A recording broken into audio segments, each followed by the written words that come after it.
तेरी बीवी उस्मान से उतरी हुई है। कमाल है, तुमसे बड़े खानदान है ये।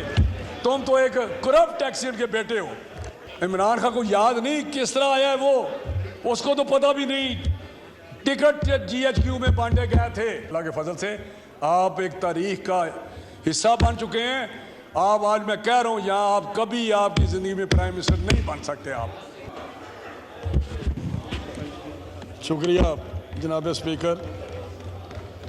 मैं आज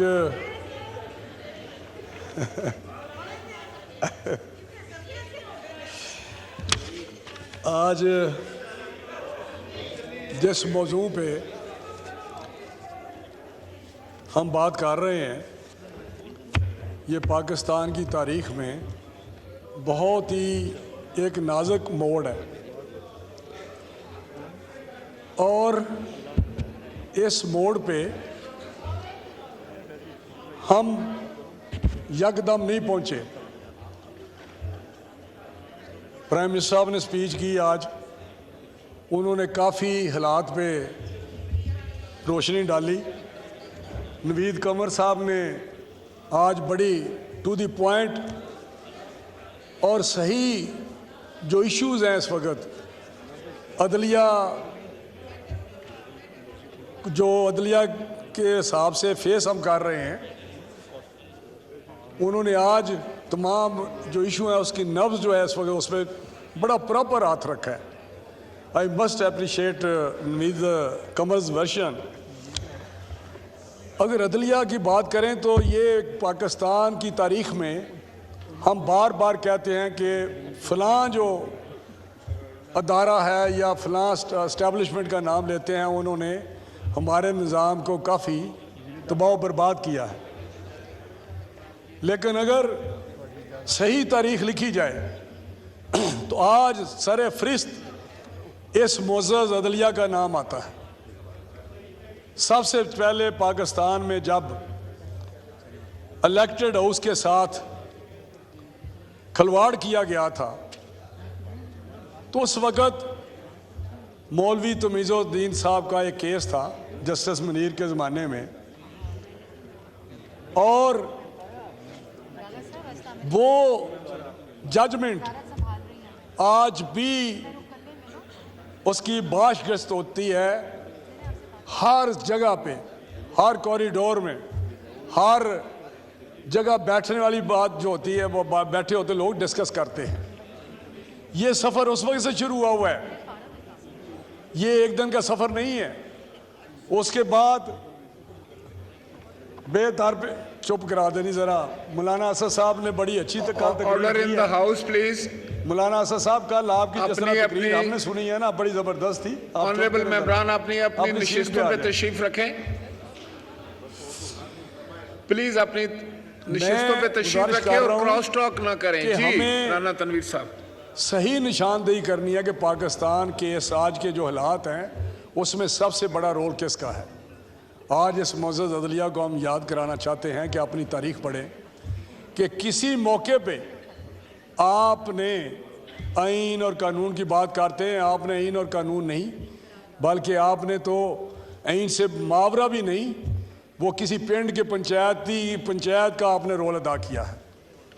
आपने नज़रिया ज़रूरत निकाला, वो पता नहीं किस तकिए के पीछे रखते हैं, जब ज़रूरत होती है उसको निकाल लेते हैं, जब इनको दूसरी तरफ कोई ज़रूरत होती है तो फिर ये आइन और कानून की बात करना शुरू कर देते हैं। अगर मैं पिछले चीफ जस्टिस साहबान की बात करूं तो उसमें जिस तरह बहुत सारे नाम लिए गए हैं, ये रिसेंट पास में जब साकिब निसार था इधर चीफ जस्टिस, पहले तो मैं ये आपको बात बताऊं, ये जितने जज साहबान हैं इनको सारी जहां जो लोग बैठे हैं हम बड़ी बखूबी जानते हैं ये किस तरह इन्होंने तालीम हासिल की, किस तरह का पढ़ते रहे, किस तरह इन्होंने वकालतें की और किस तरह ये एलिवेट होते रहे, किस तरह हाई कोर्ट्स में जाते रहे, किस तरह ये सुप्रीम कोर्ट में। अभी तो पिछले दिनों की बात है कि चीफ जस्टिस साहब एक जज पे अड़े रहे कि मैंने इसको करना ही करना, वो डिले होता रहा 6-6 महीने, साल, वो अपॉइंटमेंट डिले होती गई, लेकिन वो एक पसंद के जज को हमने करना ही करना है। तो ये सारी चीज़ें आपके सामने हैं, और आज उसका ये शाखसाना है कि जो साकिब निसार था उस वक्त जो हुआ वो आपके सामने है। जिस तरह पनामा का किस्सा शुरू हुआ, बल्कि कहा जाता रहा कि ये हमारे पास पिटीशन लाएं, ये पिटीशन खुद मांगते रहे, बुला के लोगों कहते रहे पिटीशन डालें। सुबह मोटो की बात मैं करूंगा, पहले ये खुद पिटीशन भी डलवाते रहे, खुद एक एंगल से। ये एंगुलर जो जस्टिस है, ये इंसाफ है, ये इनका ही ईजाद किया हुआ है, और आज हम उधर पहुंच गए हैं। ये साकिब निसार ने जब पनामा का केस था तो उसमें हर रोज़ किस तरह ये जो ऑब्जर्वेशन देते थे, किस तरह इन्होंने जजमेंट्स दी, सिसिलियन और गॉडफादर की बातें की गई जो इनको किसी तरह जेब नहीं देती किसी के मतलब बात करने की। खुद अगर ऐसा माम में नंगे हैं तो किसी के मतलब ये क्या करेंगे। ये करप्शन की बात करते हैं, ये लोअर जुडिशरी में जाके देखें जाके जुडिशरी में क्या क्या मामलात हैं, किस तरह की बातें, क्वेश्चन, उंगलियां उठाते हैं इन पे। इन्होंने एग्जेक्टिव जुडिशरी से अलहदा करके खिलवाड़ किया हमारे सारे सिस्टम के साथ। आज जो महंगाई की बात करते हैं, वहाँ जो दूसरे फैक्टर हैं, पिछली गवर्नमेंट की पॉलिसीज़ हैं, वहाँ वो मैनेजमेंट कमज़ोर हुई है, जो एग्जेक्टिव जो हमारे मजिस्ट्रेट नहीं रहे, क्योंकि वहाँ मजिस्ट्रेसी है नहीं है। अगर यहाँ बैठे लोग बताएंगे जब मजिस्ट्रेसी नहीं है ना, वहाँ इंक्रोचमेंट को कंट्रोल नहीं कर रहा, वहाँ महंगाई कंट्रोल नहीं हो रही, उसका भी यही मूजब है। इन्होंने एक जजमेंट दे दी और उस पर अमल हो गया। तो मैं कहता हूँ कि आज जो इन्होंने यहाँ पहुँचाया हमें, पनामा में, अकामा में पहुँच गया, GIT बनी, ये किस कानून और आइन की बात करता है इमरान खान। हमारे 3 दफ़ा के प्राइम मिनिस्टर अपने तमाम फैमिली के साथ उस GIT में, जिसमें 19 20 ग्रेड के अफसर थे, सिटिंग प्राइम मिनिस्टर, 3 दफ़ा का प्राइम मिनिस्टर, वहाँ अपने बच्चों के साथ पेश होता रहा। इससे ज़्यादा कानून और आइन की पासदारी क्या हो सकती है कि एक chief executive of the country वो खुद जाता रहा वहाँ पे, ये डार साहब जाते रहे। इससे ज़्यादा मैं नहीं समझता कि कोई आइन और कानून के सामने झुक सकता है। फिर जब इन्होंने जजमेंट दी कामा पे, किसी ने 1 सेकंड के लिए नहीं कहा कि ये क्या जजमेंट है। हमें दुख था, लेकिन मियाँ नवाज शरीफ साहब ने ग्रेस दिखाई और उन्होंने कहा 5 मिनट के अंदर अंदर। मुझे याद है उस वक़्त एक उनके साथी ने कहा कभी तो जजमेंट आई है, अभी तो जाना है इलेक्शन कमीशन में, ये जजमेंट जाएगी, फिर वहाँ पे डी नोटिफाई होंगे तो फिर आप जाएं। उन्होंने कहा नहीं, जजमेंट आ गई है। मैं उधर बैठा हुआ था, डार साहब को भी पता होगा। उन्होंने कहा 5 मिनट के अंदर अंदर टीवी पे टिकर दें कि प्राइम मिनिस्टर ने छोड़ दिया है। ये होता है, ग्रेस होती है, ये वैल्यूज़ होती हैं, ये किसी ऑफिस का एक रुतबा होता है। और ये बात करते हैं आइन और कानून की। मैं हैरान हूँ। ये साकिब निसार अभी ये मुझे बताएं, जो मौजूदा चीफ जस्टिस साहब हैं, इन्होंने 68(3) की इंटरप्रिटेशन की। दुनिया में कोई ज्यूरिस ला दें जो ये कहे कि ये 63 का जो इंटरप्रिटेशन है ये री राइट नहीं किया गया कॉन्स्टिट्यूशन, ये कॉन्स्टिट्यूशन नया लिख दिया गया जो उनका मैंडेट नहीं है। ये मैंडेट है तो इस ऑनरेबल हाउस का है, अगस्त हाउस का है। ये सिर्फ पार्लियामेंट कर सकती है कि इनमें कोई तरमीम या इनमें जो तब्दीली करनी है। उन्होंने री राइट किया वो 63 है, आपको पता है जिस तरह। और मुझे बताएं, ये इंसाफ की बात करते हैं, किसी भी जुर्म की सज़ा ये किस तरह डबल सज़ा हो सकती है कि उन MPs को कहा गया कि आप डिस्क्वालीफाई भी हैं, आपके जो वोट हैं जनाब स्पीकर, आपके वोट भी नहीं गिने जाएंगे और आप डिस्क्वालीफाई भी हैं। ये किस तरह हो सकता है? अगर उनके वोट नहीं गिने जाने तो फिर तो जुर्म हुआ ही नहीं है।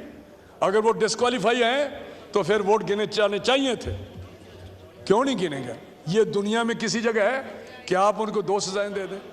फिर आपने उसके बाद पंचायती फैसला कर दिया कि हाँ इनमें लिखा हुआ है कि वो 20 ज़िमनी इलेक्शन होंगे तो तब चीफ मिनिस्टर का इलेक्शन होगा। जो उस वक्त स्ट्रेंथ थी, जो सूबाई असम्बली की स्ट्रेंथ थी, उसी पे इलेक्शन होना चाहिए था। लेकिन इन्होंने वहां कह दिया कि नहीं, ये हमारा फैसला है। वो भी पंचायत थी कि नहीं नहीं 20 इलेक्शन होने दे। ये किधर का, मुझे नहीं पता कि ये किधर की फैसले हो रहे हैं। और यही फिर दोबारा इन्होंने सुबह मोटो ले लिया इस पे, फिर इन्होंने सुबह मोटो ले लिया इस पे, ये जो इलेक्शन का है। भाई खुदा के लिए सुबह मोटो आप 184 की बात करते हैं तो उसमें तो वो फंडामेंटल राइट्स की बात है। वहाँ कहाँ फंडामेंटल राइट्स हैं? इलेक्शन के आम शहरी का किधर इसमें है? काम तो हुकूमतें कर रही हैं, असम्बली यहाँ भी कर रही है, वहाँ भी ये फंडामेंटल राइट्स है। भाई वोट आज नहीं पड़ेंगे, 3 महीने बाद पड़ जाएंगे। लेकिन इन्होंने यहाँ पे जो काम किया वो भी आपके सामने है। आज सारी दुनिया को पता है कि मुल्क के हालात क्या हैं, इलेक्शन में जाने वाले नहीं हैं। मुल्क की मईशत जो है उसके हालात क्या हैं। आज इनकी ऑब्जर्वेशन हम देख रहे हैं, इनके रिमार्क्स देख रहे हैं कि पैसे वहाँ से निकालते हैं, पैसे तनख्वाहें तो आप बड़ी बड़ी लेते हैं। उस वक्त तो आपको ख्याल नहीं आता कि हम मुल्क के लिए कुछ कुर्बानी दे दें। लेकिन ये जो बात करते हैं कि इलेक्शन होने चाहिए, इलेक्शन किसी मुल्क की बुनियादें हिला के रख देता है। ये इलेक्शन ऐसे नहीं होते। इलेक्शन किसी जाएं आप इलेक्शन में, आप देखें इलेक्शन के रिजल्ट क्या निकलते हैं। और जब वहाँ पे कोई इलेक्शन कराने के लिए लॉजिस्टिक्स बोर्ड नहीं है, पैसे नहीं है, सिक्योरिटी नहीं है, सेंसस शुरू हुए हैं, तो फिर वहाँ के इलेक्शन क्या होंगे? और जनाब स्पीकर, ऐसे इलेक्शन जिसकी क्रेडिबिलिटी ना हो, वो इलेक्शन किस तरह आप कहते हैं जी इलेक्शन कराएं ताकि पॉलिटिकल स्टेबिलिटी आए। मुझे अपने दिल पे आप हाथ रख के बताएं कि क्या ऐसे हालात में इलेक्शन होंगे तो उनको कोई मानेगा कि ये इलेक्शन ठीक हुए हैं, पॉलिटिकल स्टेबिलिटी आएगी? आप बैठे सारे, जब मिल के स्टेक होल्डर बैठे, एक रास्ता निकालें, तब जाके बात बनेगी। जैसे वो ऐसा इलेक्शन हो जिस पे rules of the game set किए जाएं। ये एक नया मोड़ है, ये रूटीन के इलेक्शन नहीं है। वहाँ पे rules of the game set करें और उस रूल्स ऑफ गेम के तहत इलेक्शन में सारी पार्टियां जाएं और जो उसका रिजल्ट है उसको सारे अमानना सदाकना कहें, तब जाके पॉलिटिकल स्टेबिलिटी और पाकिस्तान आगे बढ़ेगा। इस तरह नहीं होता। और फिर अपने रिफॉर्म्स लाएं। आपके जो वहाँ पे अपॉइंटमेंट होती है जजेस की, दूसरे मुल्कों में देखें ना, हम हिंदुस्तान की बात करते हैं कि वहाँ की अदलिया में बहुत ज़्यादा इंसाफ चल रहा है, लेकिन वो अदलिया में अपॉइंटमेंट देखें सर किस तरह होती है। इस तरह नहीं होती कि एक चैम्बर से सारे चल रहे हैं। इस तरह नहीं होती कि एक चैम्बर है, वहाँ से एक जज है, उसका आगे जज है, उसका आगे जज है, उसका आगे जज है। ये तो मैं कहते हैं, यहाँ कहते हैं विरासती सियासत। विरासती सियासत जजों की देखे ना, इनके एक जज होता है, उसका बेटा जज होता है, उसका पोता जज होता है। ये विरासत नजर नहीं आती? क्या वो अफलातून पैदा होते हैं? ये अफलातून पैदा करते हैं वहाँ पे अपने बच्चे जो वहाँ पे जज आके बन जाते हैं। ये तो आप ज़रा इन चीज़ों पे खुद भी ये गौर करें। क्या अपॉइंटमेंट और जजेस का प्रोसीजर इन्होंने चेंज किया? क्या इन्होंने ये सुओ मोटो लेने का कोई रूल्स वहाँ पे कोई ऐसे बनाए जैसे ट्रांसपेरेंसी नज़र आए? क्या इन्होंने बेंच बनाने के लिए क्या कोई ऐसा तरीकाकार अख्तियार किया है? ये तो बच्चा किसी गांव में भी कह रहा है कि तमाशा लगा हुआ है, ये 4-5 जज जो बैठ के फैसले कर रहे हैं। ये पहला फैसला है। 70 ऐसे फैसले इन्होंने किए हैं इस बेंच ने कि जो बैठ जाते हैं और आपस में मासी बेटा बना के बैठ जाते हैं और वहाँ पे ये फैसले कर देते हैं। तो मैं समझता हूँ ये क्या मुल्क इस तरह चलते हैं? मुल्क की तबाही तो जुडिशरी ने की हुई है, निज़ाम को तो डीरेल ये करते हैं। और आज भी उसी पैटर्न पे चल रहे हैं, उसी ट्रैक पे चल रहे हैं कि ये निज़ाम डी ट्रैक हो जाए, डीरेल हो जाए। ये फिर उसी जगह जा रहे हैं और फिर हम आने वाले को कहें कि हम 3 साल आपको देते हैं कि आप 3 साल रहें भी, अमेंडमेंट भी कॉन्स्टिट्यूशन में करें। ये भी शाखसाना इनका है ना। ये पूछें इनसे कि ये डिक्टेटर को, मुशर्रफ को किसने कहा था कि 3 साल आप रहें और कॉन्स्टिट्यूशन में भी जो मर्जी अमेंड कर लें? सर ये नहीं इनको याद? क्या ये स्याह कारनामे हमारे हैं, इस पार्लियामेंट के हैं, इस मोअज़्ज़ज़ अवान के हैं? मोअज़्ज़ज़ अवान ने तो जब भी बात की है डेमोक्रेसी की बात की है, मोअज़्ज़ज़ अवान ने तो जब भी बात की है लोगों की फलाह बहबूद की बात की है, जब भी बात की है गुड गवर्नेंस की बात की है, जब भी बात की है तो रिफॉर्म्स की बात की है। लेकिन इनको मौका क्या दिया जाता है? क्या आप CCPO के ट्रांसफ़र पोस्टिंग आपने करनी है? क्या DPO आपने लगाने हैं? क्या आप जो सिफारिशें करते हैं पटवारी आपने लगाने हैं? ये पटवारियों की सिफारिशें भी करते हैं, ये पटवारी वहाँ पे लगाएं। ये सिफारिशें मुझे तो पता है ना जी, सबको पता है जो हल्के वाले लोग हैं किस किस के हल्के में होता है यार, क्या क्या नहीं होता। ये तो इन्होंने एक लाइन खींची हुई है कि हम बड़ी कोई सेक्रेट कॉ है, सेक्रेट कॉ नहीं है।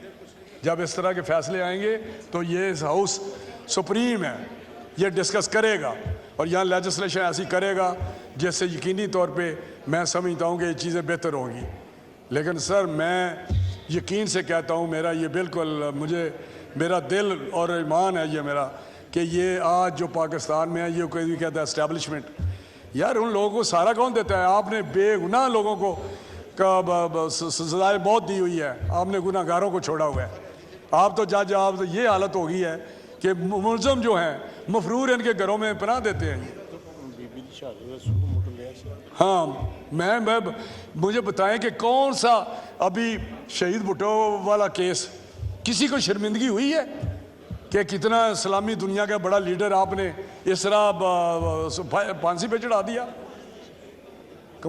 शहीद बेनज़ीर मोहतरमा क्या सो मोटो उस वक़्त आया? क्या जब पिछले दिनों में बाई इलेक्शन ज़िमनी पोस्टपोन हुए थे, महीने के लिए हुए या 2 महीने के लिए हुए, वो जब 6 महीने हुए थे, 6 महीने के लिए वो पोस्टपोन 2 महीने के लिए हुए, तो सो मोटो लिया किसी ने कि ये क्या कर दिया आपने? जब दूसरे पोस्टपोन होते रहे उस वक्त लिया किधर थी? फैसिलिटेट करने के लिए, नज़रिया ज़रूरत करने के लिए ये तो बैठे हुए हैं। तो आज मैं समझता हूँ कि पार्लियामेंट को खड़ा होना चाहिए। पार्लियामेंट ने अपनी स्पेस छोड़ी है, मुझे अफसोस है, और आज की हुकूमत को भी सामने आना चाहिए। क्यों नहीं आते? नज़र विजिबल होना चाहिए कि हम हुकूमत है, ये पार्लियामेंट है उनके साथ बैठी हुई है। कभी कहते हैं पार्लियामेंट मुकम्मल नहीं है, पार्लियामेंट मुकम्मल नहीं है तो प्राइम मिनिस्टर किस तरह बैठा हुआ है? 176 मेंबर्स उसको वोट दिए उन्होंने, 176 ने वोट दिया जो रिक्वायरमेंट है प्राइम मिनिस्टर के लिए। इसका मतलब है कि जब मर्जी ये कह दे कि हाउस मुकम्मल नहीं है, 10 बंदे रिजाइन कर जाए तो कहेगा हाउस मुकम्मल नहीं है। लेकिन हमने, कोई अप्रिशिएट करे ना करे, लेकिन हमने इस हाउस के लिए, इस हुकूमत के लिए इतनी बड़ा 2018 में धांधली हुई। तारीख में क्वेश्चन खड़े होते हैं हर इलेक्शन पे, लेकिन जो 2018 में नेकड धांधली की गई, उठा के बंदों को इलेक्टेबल, ये बैठे हुए हैं, ये सारे जो आज मेरे दोस्त बैठे हुए हैं, इनको उठा के लाए वो इसके लिए, इमरान खान के लिए सहूलत दी। वैसे बुला लिया, टेलीफोन पे आ गए थे, टेलीफोन पे ये आ गए थे। अच्छा मेरी बात सुने जी, उस वक्त इमरान खान को याद नहीं था किस तरह आया, इमरान खान को याद नहीं किस तरह आया है वो, उसको तो पता भी नहीं। टिकट GHQ में बांटे गए थे, GHQ में टिकट बांटे जाए, हत्या डिलिमिटेशन GHQ में हुई थी। डिलिमिटेशन ये बैठे बताए मुझे पता है, ये सेक्रेटरी इलेक्शन कमीशन रोजाना लक्ष्य उठा के वहाँ जाता था, और उस इलेक्शन में जीत के आके आंखें मेरी बिली मीनू में हूँ, फिर अगले नहीं करन देंगे, अगले फिर आने नहीं। ये मेरा मतलब एक तारीख है। और फिर आप यू टर्न लें, आप झूठ बोलें, आप फितना फैलाएं, आप शर्मगेज़ी करें। एक पाकिस्तान बेहतरीन कल्चर, बेहतरीन सोसाइटी, हयात शर्म वाली सोसाइटी, उसको तबाह बर्बाद कर दें आप। इमरान खान ये कोई नहीं करने देगा अल्लाह के फजल से। आप एक तारीख का हिस्सा बन चुके हैं। आप, आज मैं कह रहा हूँ यहाँ, आप कभी आपकी ज़िंदगी में प्राइम मिनिस्टर नहीं बन सकते, आप कभी भी नहीं बन सकते, ये नहीं हो सकता, क्योंकि कोई पाकिस्तान दुश्मन प्राइम मिनिस्टर नहीं बन सकता। जो हुआ 4 साल, वो तो खुदा का शुक्र है कि इन लोगों को होश आ गई तो उन्होंने उसको निकाल के बाहर किया। मुझे बताएं तकलीफ किस बात की है? क्या अदम एतमाद कॉन्स्टिट्यूशन में नहीं है स्पीकर साहब? अदम एतमाद के लिए रिक्वायर्ड नंबर जो चाहिए था नहीं मिला। आज पता क्या मुझे अफसोस होता है बातों का मुझे अफसोस होता है कि साद रफीक साहब ने इधर कहा था, इधर बैठे हुए थे ये सारे लोग, उन्हें कहा कि आज आप अकल के नाखन लें इमरान खान, कल को आप हमारी तरह ट्रक में बैठे होंगे, आप यही बातें कर रहे होंगे जो आज हम कर रहे हैं, और कानून कुदरत है उसी चक्कर से गुजर रहा है, उन्हीं सड़कों पे धक्के खा रहा है जिस पे हम खा रहे थे। हमने तो भी कुछ किया ही नहीं, हमने तो कुछ किया ही नहीं। ये बातें करते, आज मेरी बीवी वहाँ पे अकेली थी, क्या हमारी बेटी मरियम नवाज होटल में अकेली नहीं थी?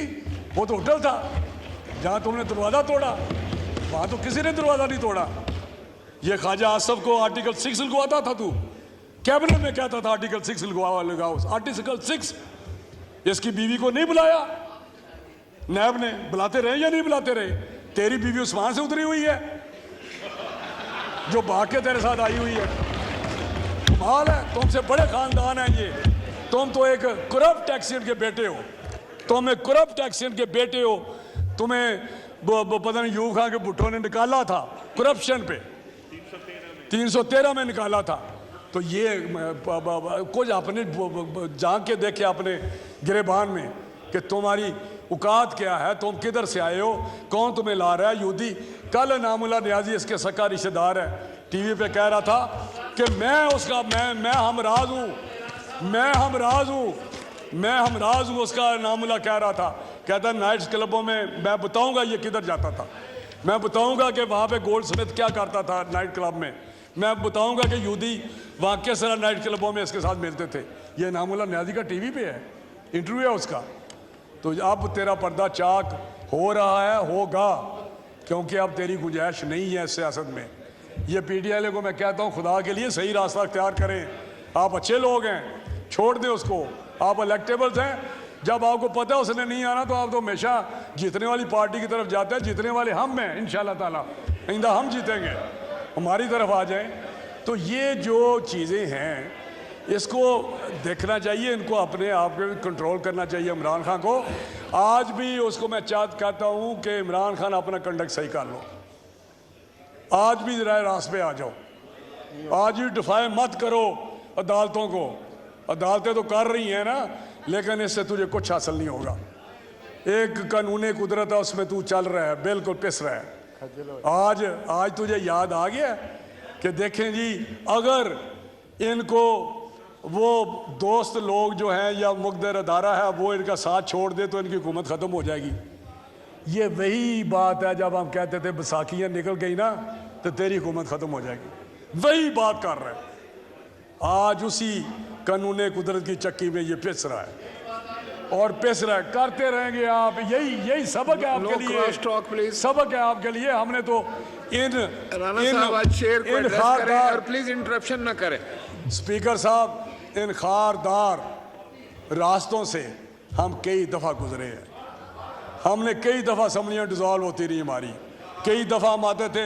मुझे याद है एक इलेक्शन हुए तो मैं लिफ्ट में यहाँ बैठा हुआ था तो 7 जर्नलिस्ट, उस वक्त ये टीवी बीवी नहीं होते थे, ये ऐसे ही सारे जर्नलिस्ट रिपोर्टर होते थे।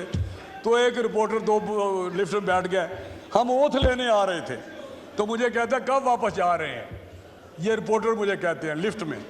तो मैंने कहा कि वीकेंड पे जाऊंगा, जुमे को जाऊंगा इंशाल्लाह। कहते नहीं, हमारा मकसद सामान उठा के आप कब जा रहे हैं वापस। मैं उन्होंने कहा थोड़ी ऐसी तैसी हाली तो आई नहीं, हलफ्ते लैन दो। ये हमारा हाल था, ये हमारा हाल था। हम आते थे जाते थे, नवाज शरीफ साहब को रोज़ निकालते थे, कभी इसहाक खान निकाल रहा है, कभी मुशर्रफ मार्शल लगा रहा है। हमें डराते हैं ये इन लोगों से। तीन मतलब पुश्तों से मार्शल देखे हैं। 58 पे मार्शल देखा जब मेरे मतलब उसी इलाके से मेरा नाना MLA था, 58 का मार्शल लगा, 77 का मेरे वाला साहब मेंबर थे, 99 का लगा मैं मेंबर था। 3 मार्शल हमने देखे। तो ये हमें कहते हैं कि जी हम इनके ये एक उठ के एक्शन का बेटा में डराएगा। मुझे नहीं समझ आती ये क्या करना चाहते हैं। ये मुस्लिम लीग कुंदन है, ये पीपल्स पार्टी कुंदन है। कौन सी इन्होंने कुर्बानी नहीं दी, पीपल्स पार्टी ने कौन सी कुर्बानी नून ने नहीं दी। जलावतलियाँ काटी हैं, जेलें काटी हैं, एक एक बंदे के माथे पे जेल के लिखा हुआ है कि इतनी जेल ये जेल में रहे हैं। तो ये ऐसे नहीं है, आपकी एक तारीख है। तो ये पीटीआई वाले अभी ये सारे एक अपॉर्चुनिस्ट ग्रुप पर अलाउ है। इनकी कोई कैबिनेट में बंदे का पुत्र मुझे दिखा दे जो करप्ट ना हो, जो लोटा ना हो, जिसकी तारीख खानदानी लोटाइज्म ना हो। वो Shah Mahmood please no cross talk. आप तशरीफ रखें जी जनाब, कंक्लूड करें। मुझे नहीं पता ये शरीफ आदमी है, इसको तकलीफ क्यों हो रही है। ये तो बड़ा अच्छा आदमी है, इसको तो नहीं होनी चाहिए। ये तो बड़ा अच्छा आदमी है। कहने का मकसद है कि जब भी पॉलिटिकल मैच्योरिटी का बात करते हैं, अदारे चलने लगते हैं, इस तरह का कोई ना कोई स्तुंगड़ा आ जाता है, जिस तरह इमरान खान है। इसने सारा का सारा निज़ाम भी धर्म भरम कर दिया, इसने मईशत तबाह कर दी, इसने गवर्नेंस तबाह कर दी।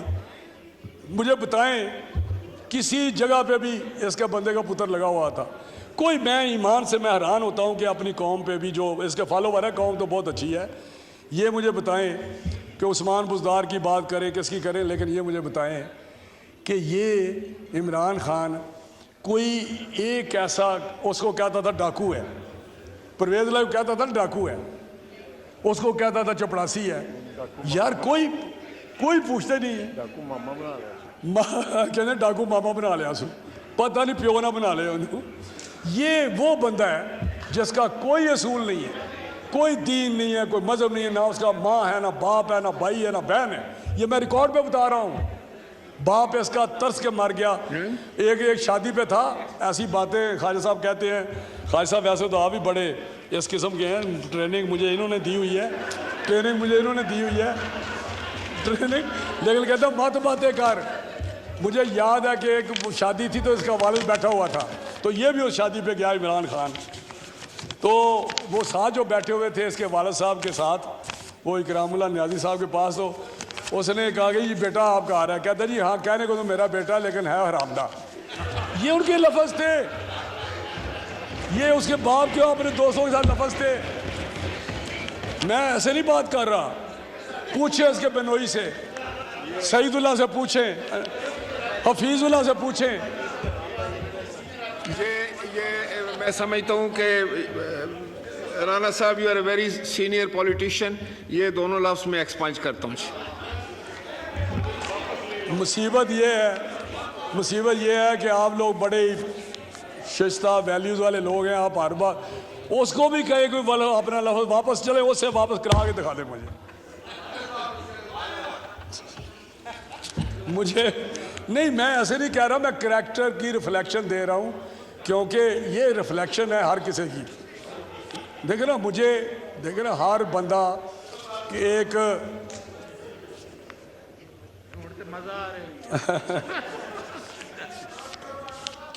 इन्होंने कहो इन्हें टिकट जितनी मजे होंगे मुझे ऑनेस्टली, इसलिए मैं कह रहा हूँ क्योंकि कुछ मैं जानता हूँ। मैं इनको बताना चाहता हूँ अपने दोस्तों को, पीटीआई के बैठे हुए हैं, अगर नहीं इनको पता तो फिरोज़ वाला में मेरा वो इलाका है, मेरा हल्का है, वहाँ पे एक ज़मीन इमरान खान ने करप्शन में ली हुई, मैं वालिद ने उसका, मैं ये PMLN वाले बड़े शरीफ लोग हैं, बहुत ही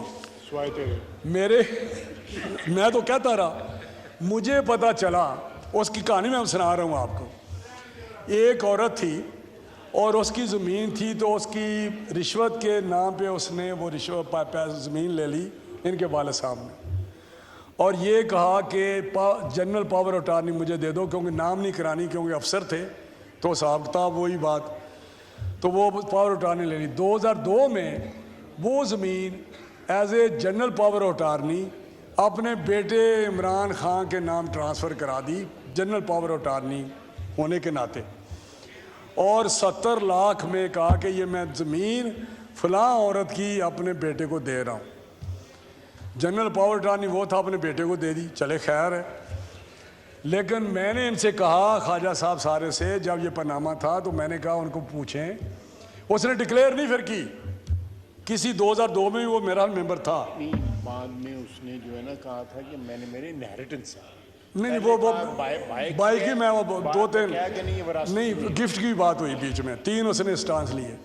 उसने 2002 में डिक्लेयर नहीं की, लेकिन जब ये हमने बात की, इनको मैंने दी डॉक्यूमेंट्स दिए कि आप भी सुप्रीम कोर्ट जाएं और कहें कि ये पूछ लें कि 70 लाख रुपया इसका कैश, उस पर लिखा हुआ था कैश पे किया है, कि ये किस बैंक से निकाला है इमरान खान ने, क्या मनी ट्रेल है उसकी, वही मनी ट्रेल 70 लाख की बता दे।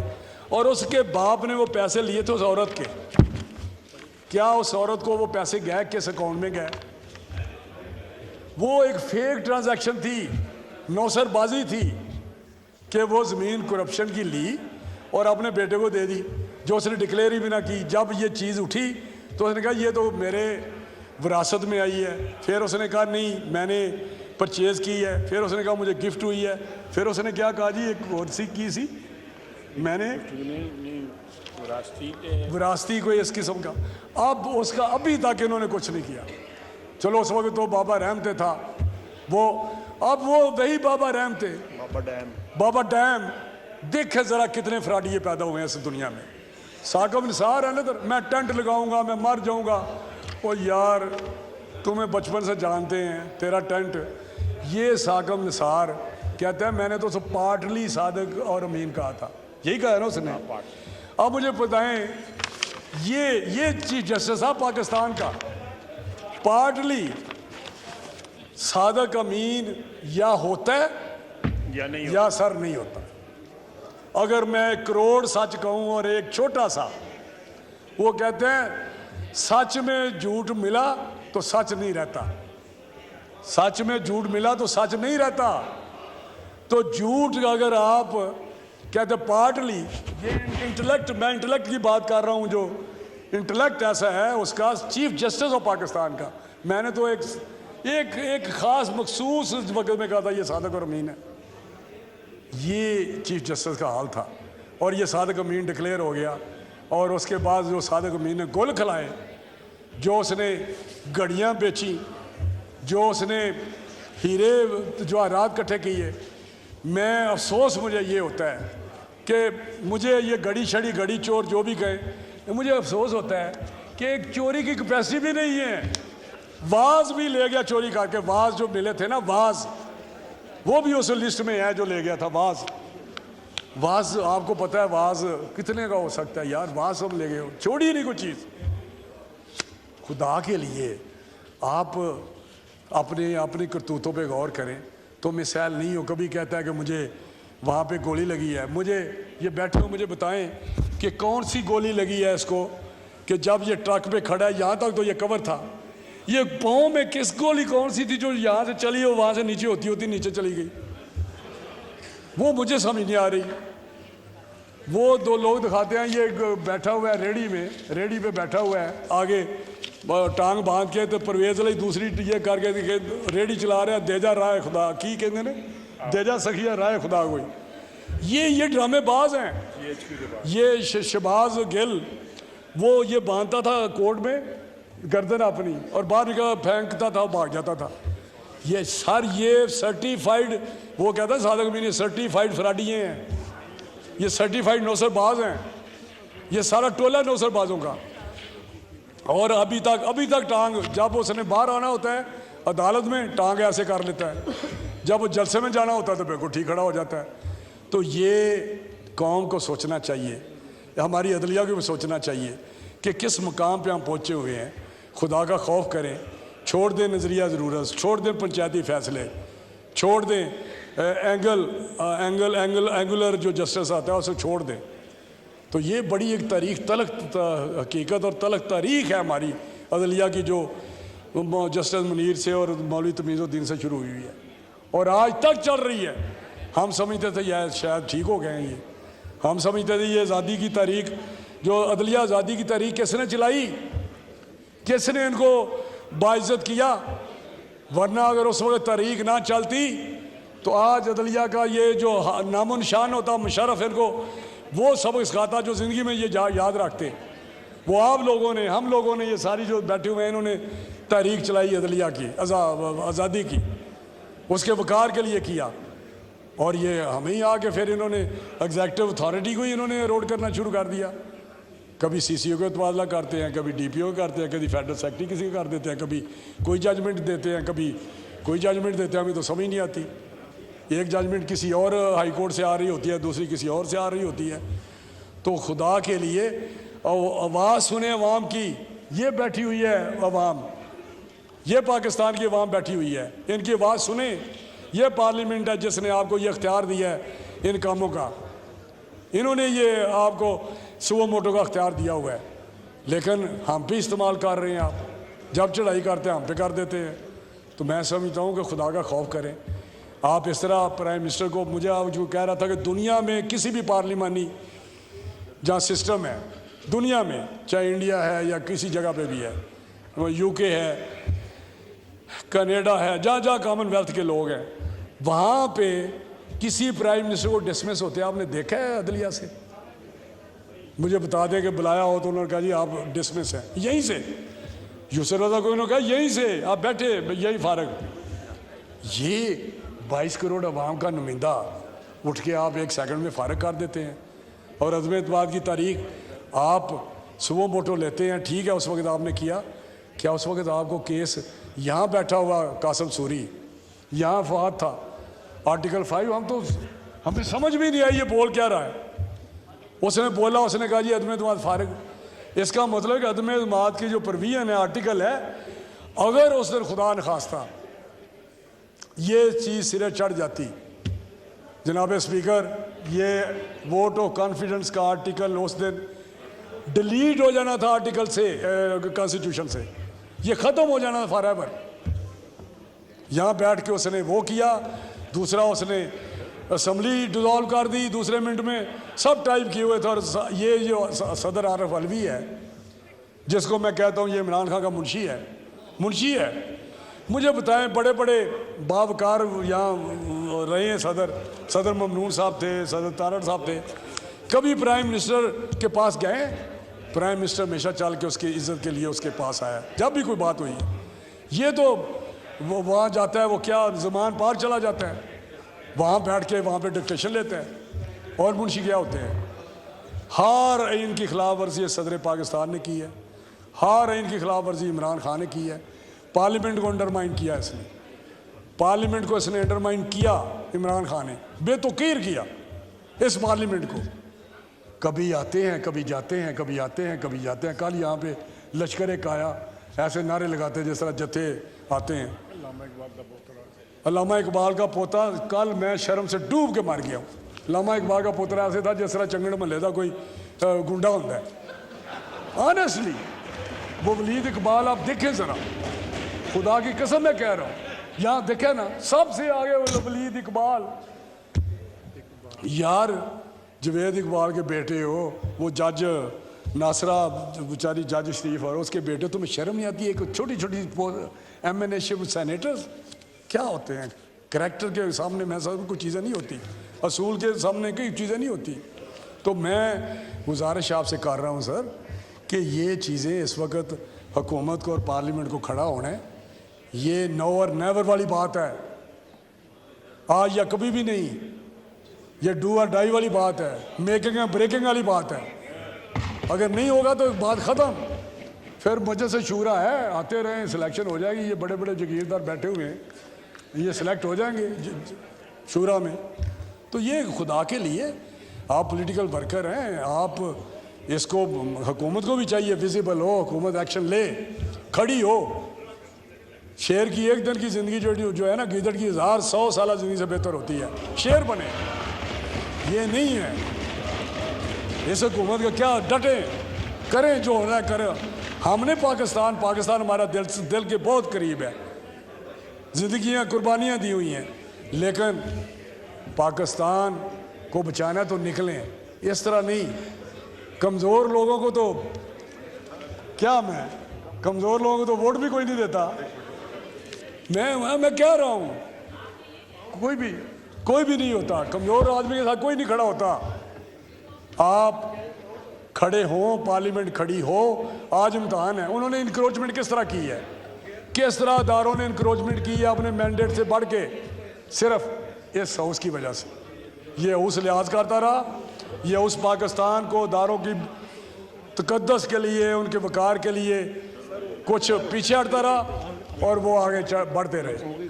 पहले दिन ही वो कहते हैं nip the evil in the bud, पहले दिन ही पकड़ लो बुराई को, पहले दिन ही गिच्ची से पकड़ो, फिर बात बनेगी। ऐसे नहीं है। तो सर मैं आपका शुक्रिया अदा करता हूँ, लेकिन दर्द दिल से बातें हैं, तो मैं उम्मीद है ये पार्लियामेंट गौर करेगी। बड़ी मेहरबानी, बहुत शुक्रिया आपका।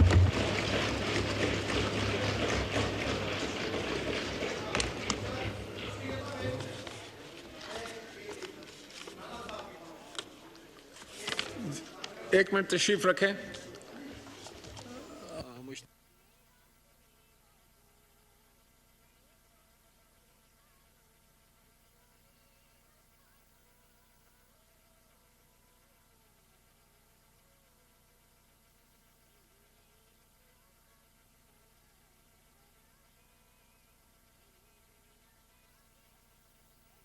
बिजनेस कर लूं। आप स्पीच कर चुके हैं, अब तशरीफ रखें।